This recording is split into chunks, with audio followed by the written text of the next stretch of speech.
شكرا هديت قلبي. اعوذ باللہ من الشیطان الرجیم، بسم اللہ الرحمن الرحیم۔ السلام علیکم۔ پیر کامل چینل ایک اور نئی خاص ویڈیو کے ساتھ آپ کی خدمت میں حاضر ہے۔ سب سے پہلے اگر آپ نے ہمارے چینل کو سبسکرائب نہیں کیا ہے تو آپ ہمارے چینل کو سبسکرائب کر دیں تاکہ ہماری ہر نئی آنے والی ویڈیو آپ کی خدمت میں پیش کی جا سکے۔ آج جو معلومات میں آپ کے ساتھ شیئر کرنے جا رہی ہوں وہ نماز تہجد کے حوالے سے ہیں کہ نماز تہجد کو کس طرح سے پڑھنا ہے، نماز تہجد کی فضیلت کیا ہے، قرآن و احادیث کی روشنی میں نماز تہجد کی کتنی رکعات ہوتی ہیں اور اس کو پڑھنے کا طریقہ کار کیا ہے، اور تہجد کے وقت رب کریم کی 3 صدائیں اور عنایات۔ تہجد کے معنی ترک نوم کے ہیں، یعنی نیند کو ترک کرنے کے ہیں، چونکہ یہ بات نماز عشاء سو کے اٹھنے کے بعد پڑھی جاتی ہے، اس لیے اسے تہجد کہا جاتا ہے۔ نماز پنجگانہ کے بعد عبادات میں نماز تہجد کو بڑی فضیلت حاصل ہے۔ اس کے متعلق نبی کریم صلی اللہ علیہ وسلم نے ارشاد فرمایا ہے کہ نماز تہجد پڑھو کیونکہ یہ تم سے پہلے صالحین کا طریقہ کار تھا۔ رات کا قیام قرب خداوندی کا ذریعہ ہے کیونکہ اس سے برائیاں ختم ہوتی ہیں اور گناہ مٹ جاتے ہیں۔ تہجد کی کتنی رکعت ہیں؟ تہجد کی کم سے کم 2 رکعت اور زیادہ سے زیادہ 12 رکعت ہیں۔ اللہ کے خاص بندوں کی یہ محبوب ترین نماز ہے۔ اس نماز کو پڑھنے کا وہی طریقہ کار ہے جس طرح سے دوسری نمازوں کو تمام رکوع اور سجود کے ساتھ پڑھا جاتا ہے، اسی طرح سے اس نماز کو بھی ادا کیا جاتا ہے۔ لیکن اس نماز کی خاصیت یہ ہے کہ اس نماز میں ذرا سورتیں طویل پڑھنا سنت ہے۔ تہجد کے قرآن پاک سے جو دلائل ہیں وہ میں آپ کو بتا دیتی ہوں کہ قرآن پاک میں اللہ تعالیٰ نے فرمایا ہے تہجد کے حوالے سے سورہ سجدہ کی آیت نمبر 16 میں اللہ تعالیٰ فرماتے ہیں تَتَجَافَى جُنُوبُهُمْ عَنِ الْمَضَاجِعِ يَدْعُونَ رَبَّهُمْ خَوْفًا وَطَمَعًا وَمِمَّا رَزَقْنَاهُمْ يُنْفِقُونَ۔ بس ہماری آیتوں پر تو وہ لوگ ایمان لاتے ہیں جن کے پہلو خوابگاہوں سے علیحدہ ہوتے ہیں، اس طور پر کہ وہ لوگ اپنے رب کو امید اور خوف سے پکارتے ہیں اور ہماری دی ہوئی چیزوں میں سے خرچ کرتے ہیں۔ حدیث کی روشنی میں اس کا استدلال اس طرح سے ہوتا ہے کہ قیامت کے دن اعلان کرنے والا اعلان کرے گا کہ وہ لوگ کہاں ہیں جو بیدار رہتے تھے اور تہجد کے وقت نیند اور بستر کو چھوڑ دیتے تھے، تو وہ کھڑے ہو جائیں گے اور وہ تھوڑے سے ہوں گے اور جنت میں بغیر حساب کتاب کے داخل ہوں گے۔ اس کے بعد سارے لوگ حساب کتاب دیں گے۔ یعنی تہجد کی اہمیت کو اجاگر کرنے کے لیے قرآن پاک کی ایک آیت اور اس کا حدیث کی روشنی میں اللہ تعالیٰ نے اس کی فضیلت کو بیان فرمایا ہے کہ اس کی بہت بڑی فضیلت ہے۔ تہجد کے وقت اللہ تعالیٰ پہلے آسمان پر موجود ہوتے ہیں۔ اس کی بھی حدیث بخاری شریف کی حدیث سے میں آپ کو یہ بھی بتا دیتی ہوں کہ بخاری شریف کی حدیث میں اللہ تعالیٰ تہجد کے وقت 3 صدائیں لگاتے ہیں۔ حضرت ابو ہریرہ رضی اللہ تعالیٰ عنہ سے روایت ہے کہ رسول اکرم صلی اللہ علیہ وسلم نے ارشاد فرمایا جب رات کا آخری تہائی حصہ رہ جاتا ہے تو اللہ تبارک و تعالیٰ آسمان دنیا کی طرف نزول فرما کر ارشاد فرماتے ہیں کوئی ہے جو مجھ سے دعا مانگے اور میں اس کی دعا قبول کروں، کوئی ہے جو مجھ سے سوال کرے اور میں اسے عطا کروں، کوئی ہے جو مجھ سے مغفرت چاہے اور میں اس کی مغفرت کر دوں۔ صحیح بخاری کی یہ حدیث ہے۔ دعاؤں کا بیان باب آدھی رات سے پہلے دعا کرنے کا بیان میں ہے۔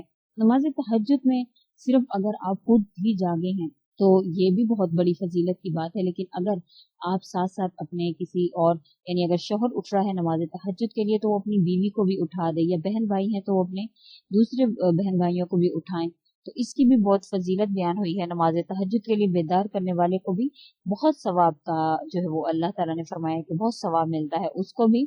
تو نماز تہجد کے لیے بیدار کرنے کی حدیث موجود ہے کہ یہ بھی سنت ہے کہ اگر آپ خود اٹھے ہیں تو آپ دوسروں کو بھی نماز تہجد کے لیے اٹھائیں۔ رسول اللہ صلی اللہ علیہ وسلم نے فرمایا ہے کہ جو خاوند رات کو بیدار ہو کر اپنی بیوی کو جگائے جس پر نیند کا غلبہ ہو رہا ہو تو اس کے منہ پر پانی کا چھینٹا دے، پھر دونوں اپنے گھر میں عبادت کے لیے کھڑے ہو کر اللہ تبارک و تعالیٰ کا ذکر کرنے لگیں، یعنی نماز تہجد پڑھنے لگیں، تو اللہ تعالیٰ دونوں کی مغفرت فرما دیں گے۔ یہ طبرانی کبیر کی حدیث نمبر 3370، ابو داؤد کی حدیث کتاب الصلاۃ باب سے لی گئی ہے۔ باب صلاۃ التسبیح 1105 नंबर ये हदीस है, जिसमें रसूलुल्लाह सल्लल्लाहु अलैहि वसल्लम ने नमाज तहज्जुद के लिए उठाने की तरगीब बताई है।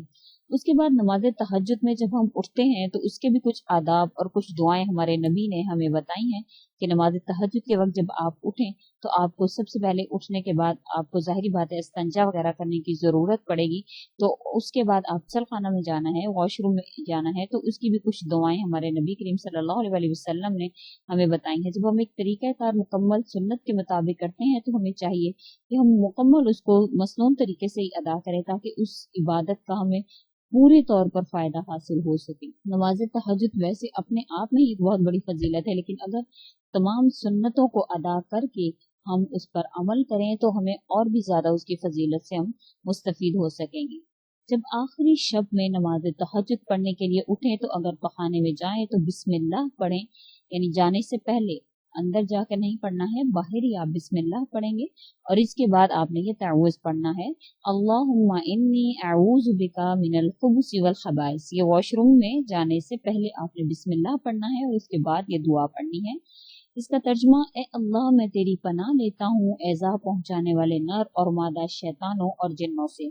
और जब आप वॉशरूम से फारिग होकर बाहर निकलें तो ये दुआ पढ़ेंगे, गुफ़रानका, ए अल्लाह मैं तुझसे मग़फ़िरत का तलबगार हूँ।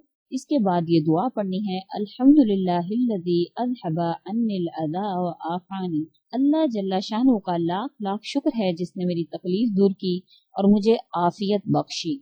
जब आप इन तमाम दुआओं का इंशाअल्लाह ताला जब आप इन तमाम दुआओं का भी साथ में एहतमाम कर लेंगे तो आपकी इबादत में इंशाअल्लाह और भी ज़्यादा अल्लाह ताला उसकी फजीलत को और भी ज़्यादा बढ़ा देंगे, क्योंकि मसनून अमल को जब भी करते हैं तो अल्लाह के हुक्म से उसकी फजीलत और भी ज़्यादा बढ़ जाती है। नमाज शब पढ़ने का सवाब जो है वो भी हदीस से साबित है कि इसके पढ़ने वाले के बारे में अल्लाह ताला ने बहुत से सवाब का बताया है। नमाज तहज्जुद की बहुत बड़ी फजीलत और सवाब के बारे में हज़रत सल्लल्लाहु अलैहि वसल्लम की इस हदीस से, इस वाक़े से पता चलता है कि एक मरतबा हज़रत जिब्राइल अलैहिस्सलातु वस्सलाम रसूल अकरम सल्लल्लाहु अलैहि वसल्लम पर नाजिल हुए तो आप सल्लल्लाहु अलैहि वसल्लम ने फरमाया कि ए जिब्राइल मुझे कोई वाज़ सुनाओ। तो इन्होंने कहा, ए मोहम्मद सल्लल्लाहु अलैहि वसल्लम, जिस कदर चाहो जिंदा रहो मगर आखिर आपको मरना है, और जिससे चाहो मोहब्बत करो आखिर तुम्हें इससे जुदा होना है, और जो चाहो अमल करो आखिर तुम्हें अल्लाह से मुलाकात करनी है।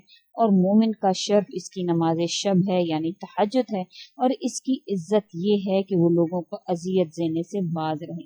यानी नमाज तहज्जुद पढ़ने वाले मोमिन का एक शर्फ इज्जत ये है कि वो दूसरों को अजियत ना दे। यानी एक सुन्नत तो ये कि वो तहज्जुद की अदा करेगा, दूसरा दूसरों को अजियत नहीं देगा। बहर सफ़ा में हज़रत इमाम जाफर सादिक रज़ी अल्लाह तआला अन्हु से रिवायत है कि आप सल्लल्लाहु अलैहि वसल्लम ने फरमाया कि अल्लाह की रहमतों में से 3 चीज़ें भी हैं, शब को नमाज तहज्जुद पढ़ना, रोज़ादार को अफ्तार कराना और अपने भाइयों से मुलाकात करना। यानी आपस में मेल जोल रखना भी ये अल्लाह ताला की अता करदा रहमतों में से 3 चीज़ों में ये 3 चीज़ें आती हैं जिनमें नमाज तहज्जुद का भी जिक्र किया गया है। हज़रत इमामुल हसन ने अव्वल के कौले खुदा यानी कुरान पाक की आयत का तर्जुमा, जिसमें आपने फरमाया कि और लज्जत से किनारा कशी का इन लोगों ने एक नया तरीका इख्तियार किया, जिस तरह हमने इनको हुक्म नहीं दिया था मगर इन लोगों ने अल्लाह की खुशनुदी के लिए ऐसा किया।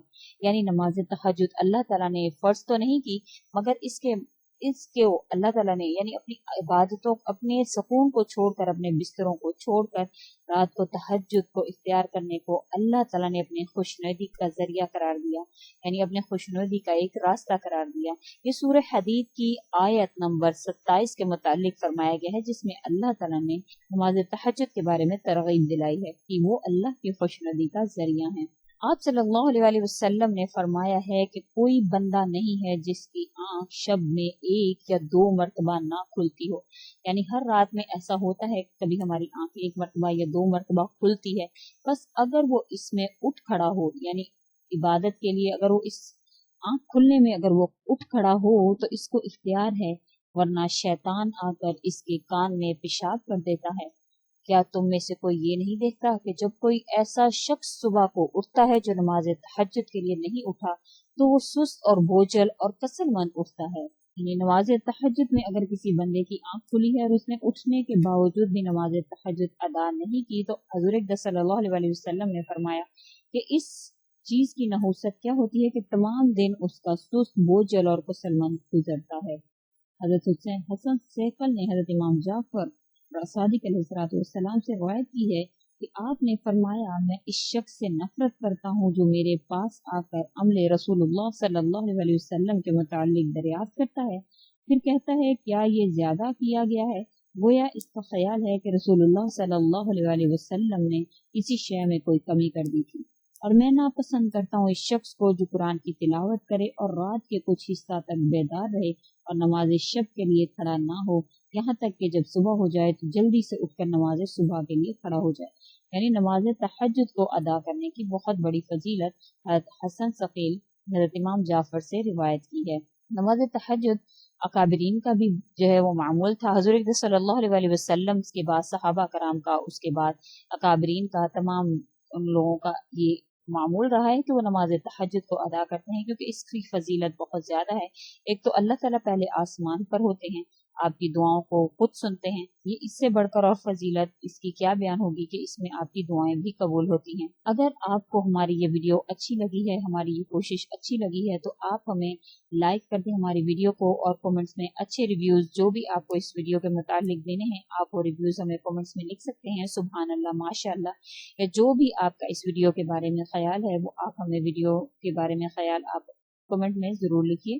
और अगर इस वीडियो के अलावा आप किसी आप किसी और वजीफ़ा की, या आप किसी तावीज़ की, या किसी भी अमल की रिक्वेस्ट करना चाहते हैं, या आप चाहते हैं कि आपको हमारे चैनल पर वो अमल नज़र आए, तो आप वो भी हमें कमेंट बॉक्स में लिख सकते हैं। इंशाअल्लाह आपकी बताई हुई उस रिक्वेस्ट पर ज़रूर अमल किया जाएगा। मेरी पूरी कोशिश होती है कि मुस्तनद चीज़ों को जमा करके आपकी खिदमत में पेश करूं। और अगर इस वीडियो के हवाले से आप कोई सवाल करना चाहते हैं तो वो भी आप हमें कमेंट में लिख सकते हैं। इंशाल्लाह आपके कमेंट्स का तसल्ली बख्श जवाब दिया जाएगा। और अगर आपने अभी तक हमारे चैनल को सब्सक्राइब नहीं किया है तो आप हमारे चैनल को सब्सक्राइब कर दें, ताकि हमारी हर नई आने वाली वीडियो आपकी खिदमत में पेश की जा सके। शुक्रिया।